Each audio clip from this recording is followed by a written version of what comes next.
औरत की कमाई में बरकत नहीं एक बेबुनियाद बात है जो कि ना तो दीन से मिलती है तो ना ही किसी हकीकत से। बरकत का ताल्लुक नीयत, मेहनत और हलाल रिस्क से है। आज की औरतों ने हर फील्ड में अपना लोहा मनवाया है, चाहे वो डॉक्टर है, इंजीनियर है, टीचर है या इंजीनियर के तौर पर। आज बना रही हूँ मैं नगेट्स, कटलेट्स और शामी। अस्सलाम वालेकुम my family, welcome to my channel but family entertainment. Start करते हैं न्यू व्लॉग के साथ। उम्मीद है कि आप सब लोग ठीक होंगे, खुश रहें, बात रहें। मैं भी ठीक हूँ। तो हमारा दिन का आगाज़ हो चुका है नमाज और कुरान शरीफ के साथ। तो माशाल्लाह से कुरान शरीफ तो नमाज़ पढ़ चुके, मैं सो गई थी, फिर उठी, फिर खालिद साहब को नाश्ता दिया। इसलिए सबसे पहले मैं खालिद साहब को नाश्ता देती हूँ। उन्होंने रेहान को लेने जाना होता है, फिर वो रेहान को लेने चले गए थे। पीछे से हम सब लोगों ने नाश्ता कर लिया। ऑलमोस्ट नाश्ता तो सबका कंप्लीट हो चुका हुआ था। तो फिर रेहान भी आने वाला था, तो मैंने कहा था रेहान जब आएगा तो रेहान से पूछ के नाश्ता बनाएंगे। आज मैंने बहुत सी रेसिपीज़ भी बनाई हैं, नगेट्स, कटलेट्स, शामी और कलेजी पोटा को तिक्का मसाला लगाया। ऑलमोस्ट सबका तो नाश्ता तकरीबन हो चुका, तो फिर रेहान रह गया था। तो मैंने कहा रेहान था, उससे पूछ के उसका भी नाश्ता तैयार करती हूँ। तो रेहान तो बाबा आ चुकी हैं, पर उसका हाल देखे गर्मी से क्या बन गया है। इतनी गर्मी थी आज सारा दिन भी, तो शाम को मौसम बेहतर हो जाता है। और वैसे भी हमारा कूलर पंखे वगैरह चल रहे हो तो मौसम बहुत प्यारा हो जाता है।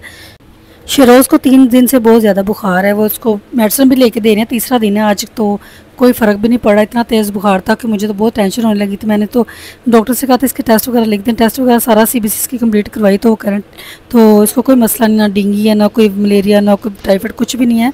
ये वायरस है, मौसमी बुखार है। तो डॉक्टर कह रहा था कि 4 से 5 दिन लगते हैं, ये ठीक हो जाएगा। पर मैंने कहा इसका बुखार तो थोड़ा सा भी कम नहीं हो रहा। सब लोग दुआ कीजिएगा शरोज़ का बुखार हो तो जो ठीक हो जाए। तो इधर रेहान बना रहा है अपने लिए नाश्ता। तो कह रहा था कि मैं आज नूडल खुद बनाऊंगा। तो मैं इसको कह रही थी तुम बहुत ज़्यादा गंद डालती हो, मैं खुद ही बनाऊंगी। हमारे माशरे में कहा जाता है कि औरत की कमाई में बरकत नहीं होती, लेकिन इसकी हकीकत को समझने के लिए इसे मुख्तलिफ ज़ावियों से देखा जाना ज़रूरी है। ये बात अक्सर पुरानी सोच और कल्चर मैथ में वाबस्ता होती है कि लोग पहले ज़माने में कहा जाता था कि औरत की कमाई में बरकत नहीं होती, पर औरत की कमाई में बरकत होती है। उतनी ही बरकत होती है जितनी कि मर्द की कमाई में होती है, अगर वो हलाल हो, साफ़ नीयत से कमाई गई हो। और कुछ असूल है कि जो औरत को अपनाने ज़रूरी होते हैं। तो हम आज दोनों तरीके से बात करेंगे कि औरत की कमाई में बरकत क्यों नहीं होती और क्यों होती है। चलें जी, चलते हैं आगे। पहले तो मैं बात करूँगी कि औरत की कमाई में बरकत होती है, ठीक है। इस्लाम और मॉडर्न इकोनॉमिक्स दोनों इस बात को सपोर्ट करते हैं कि हलाल कमाई चाहे मर्द की हो चाहे औरत की हो, दोनों बराबर ही बरकत रखती हैं। कमाई का ताल्लुक सिर्फ हलाल और हराम होने से होता है, जीन से नहीं होता, जेंडर से नहीं होता। इस्लाम में औरत को काम करने और अपनी ज़ाती जायदाद रखने का हक दिया गया है। दुनिया भर की औरतें अपनी कमाई से ना सिर्फ के अपने घर के, अपने ख़ानदान की ज़रूरत को पूरा कर रही हैं, बल्कि माशरे की समाजी तरक्की में भी अपना हिस्सा डाल रही हैं। अगर कमाई में बरकत ना होती तो ये असर भी दिखाई ना देता। मिसाल के तौर पर माइक्रो फाइनेंस स्कीम और वुमन लेड बिजनेस दुनिया भर में कामयाबी से चल रहा है, जो कि जाहिर करता है कि औरत की कमाई में बरकत हो सकती है। ये तो हो गया जी कि मॉडर्न इकोनॉमिक्स के हिसाब से कि औरत की कमाई में बरकत होती है। तो अब इस्लाम के रूह से भी हम देखते हैं कि वो इस्लाम क्या कहता है। औरत की कमाई फर्जी नहीं, इख्तियारी है। औरत अगर कमा भी ले तो इसके ऊपर घर चलाने की जिम्मेदारी नहीं है, इसलिए इस कमाई में फितरी बरकत नहीं जो मर्द की फर्जी कमाई में है।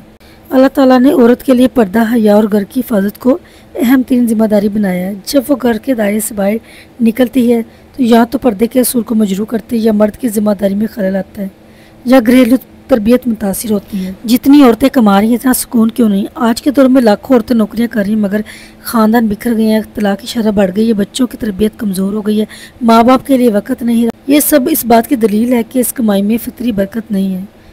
वक़्त की कुर्बानियाँ, दिल का सुकून ख़त्म। एक औरत जब सुबह से शाम तक नौकरी करती है, इसके पास ना तो घर के लिए वक्त होता है, ना इबादत के लिए ध्यान, ना बच्चों के लिए तरबियत। तो फिर क्या वो दौलत जिसके बदले सब कुछ चला गया वाकई वो बरकत वाली कमाई कहलाएगी? नहीं। मर्द की जिम्मेदारी औरत पर डाल दी जाती है।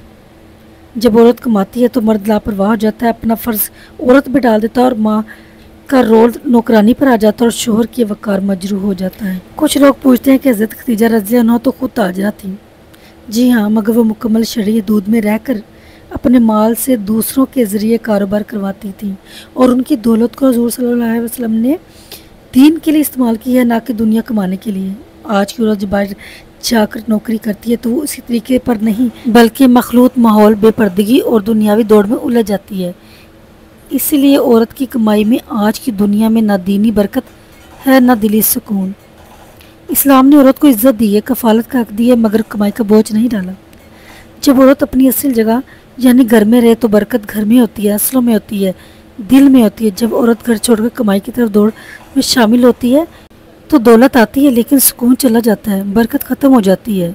इस्लाम ने कमाई की जिम्मेदारी मर्द के कंधों पर रखी है। मर्द अगर 1 रुपया भी कमाता है तो अपनी घर पे खर्च करता है तो वो इबादत बन जाती है। आप सल्लल्लाहु अलैहि वसल्लम ने फरमाया, मर्द अगर अपनी बीवी और बच्चों पर खर्च करता है तो नीयत अल्लाह की रज़ा की हो तो वह सदका शुमार होता है।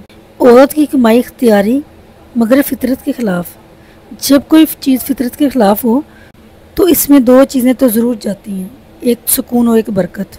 इस्लाम ने औरत को नरमी, मोहब्बत, हया, पर्दा और तरबियत की अलामत बनाया। जब यही औरत बाज़ार की रौनक, दफ्तर की मुलाजमा या माशी दौर की मुसाफिर बन जाती है तो गोया वो अपनी असली फितरत से हट जाती है। औरत कमा रही है मगर घरों में माँ की गोद खाली, बच्चे मोबाइल की गोद में, शोहर एहसासी कमतरी में और बीवियाँ थकन में डूबी हुई, तो सोचे ये कमाई है या कुर्बानी। घर की बरकत कहाँ गई? औरत के कदम जैसे ही कमाई की तरफ बढ़े हैं, रोटियां फ्रीज हो गई हैं, बच्चों की तरबियत यूट्यूब पर आ गई और माँ की ममता तनहा की पर्ची से तोली जाने लगी है। ये सब बेबरकती की निशानियाँ नहीं तो और क्या है? क्या बरकत का मतलब सिर्फ पैसा है? नहीं, बरकत का मतलब ज़्यादा पैसा नहीं बल्कि कम सुकून में खुशी, इत्तेहाद और इज्जत का होना है। आज की औरत कमाती तो लाखों है मगर ना तो घर में सुकून है, ना रिश्तों में मिठास है, ना दिल में इत्मीनान है। तो क्या ये कमाई वाकई बरकत वाली है? मैं फिर वही बात करूंगी कि सब लोग कहते हैं कि हज़रत खदीजा रज़ी अल्लाह अन्हा ताजरा थी। जी हाँ, वो थी मगर ना कभी बाजार गई, ना पर्दा पामाल किया, ना शोहर के मकाम पर आई हैं, ना बच्चों को दाइयों के हवाले किया। उनकी कमाई में बरकत इसलिए थी क्योंकि वह शरीयत के दायरे में थी, फितरत के मुताबिक थी और दीन के लिए वक्फ थी। आज की औरत अगर इस तरीके से चले तो इसकी कमाई में भी बरकत हो सकती है मगर वो फितरत के ख़िलाफ़ हो तो वो वक्ती फ़ायदा तो दे सकती है मगर दायमी बरकत नहीं दे सकती। मेरी बात को समझे बहनों, मैं कह रही हूँ कि अपनी पर्दे में रहकर अगर कोई औरत काम करे तो उस नीयत पाक साफ़ हो, हलाल रोज़ी हो तो उनकी कमाई में बरकत होती है। चाहे वो औरत हो चाहे मर्द हो, दोनों की कमाई में बरकत होती है। यही मैंने नतीजा निकाला है। सिर्फ एक बात ज़रूरी कही गई है कि अपने घर को भी देखें, अपने बच्चों को, अपनी फैमिली को भी टाइम दें और पर्दे में रहकर औरतें अपना काम कर सकती हैं। तो आजकल की औरतें तो बाहर जाके कैसे, ना दुपट्टा ना कोई अपना लिबास, बेपर्दगी में काम कर रही हैं। और नीयत पे डिपेंड करता है औरत की कमाई। हलाल कमाई, नीयत सब पाक साफ़ और पर्दा, ये 3 चीज़ें रख के अगर औरत कमाई करे तो कमाई में बरकत हो सकती है। चलिए जी, बातें करते करते काम तो मैंने सारे कर लिए। मेरे कटलेट्स भी हो गए, मेरे शामी भी बन गए और मैंने नगेट्स भी तैयार कर लिए हैं और मेरा टिक्का बोटी भी मैंने लगा लिया उसको, कलेजी पोटो को। और अगर किसी को रेसिपी चाहिए तो मैं सारी उसको बता दूंगी। वैसे तो मैंने सारा दिखा दिया है, तो अगर किसी को चाहिए तो मैं बता दूंगी, कमेंट में बताएं और मुझे राय भी दें जो मैंने बातें की हैं इस्लाम को मद्देनज़र रखते हुए और मॉडर्न इकनॉमिक्स को भी सामने रखते हुए सारी बातें की हैं। कमेंट बॉक्स में अपनी कमेंट में ज़रूर बताइएगा कि आपकी राय क्या है, आप क्या सोचती हैं कि औरत की कमाई में बरकत होती है कि नहीं होती और मैंने जो बातें की वो सही हैं कि नहीं है। तो इसी के साथ मैं आज का अपना व्लॉग करती हूँ ख़त्म। तो अगर आपको मेरी वीडियोस अच्छी लगती हैं तो please subscribe, like and share कर दीजिए करें।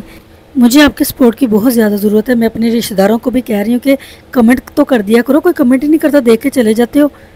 तो बाहर वालों को तो मुझे पता नहीं वो देखते हैं कि नहीं देखते, अपनी फैमिली तो देखती ही होगी ना। तो प्लीज़ मुझे कमेंट कर दिया करो, कुछ नहीं घिसता आपका तो कर दिया करो, कुछ भी भेज दिया करो। नहीं दिल करता कुछ लिखने को तो कुछ भी बना के भेज दिया करो। तो बताओ मैंने जो ये नगेट्स वगैरह, ये कटलेट्स वगैरह बनाए आपको कैसे लग रहे हैं। तो मेरे घर वालों को तो सबको बहुत मज़े के लगे थे। तो अगर आपको किसी को रेसिपी चाहिए तो मैं ज़रूर आपके साथ शेयर करूँगी। तो कमेंट बॉक्स में मुझे बताएं और अपनी राय भी दें, ठीक है। और मैं आपके कमेंट्स का इंतज़ार भी कर रही हूँ और मैं ज़रूर देखूँगी कौन कौन कर रहा है। इसलिए कि जो देख के चले जाता है, लाइक करके भी चले जाता, तो मुझे नहीं पता चलता। जब आप कमेंट करते हैं तो फिर मुझे पता चलता है कि कौन देख रहा है कौन नहीं देख रहा। ठीक है, सही है। चलें जी, इसी के साथ हम आज का करते हैं व्लॉग ख़त्म। Thanks watching for my video. अल्लाह हाफिज़।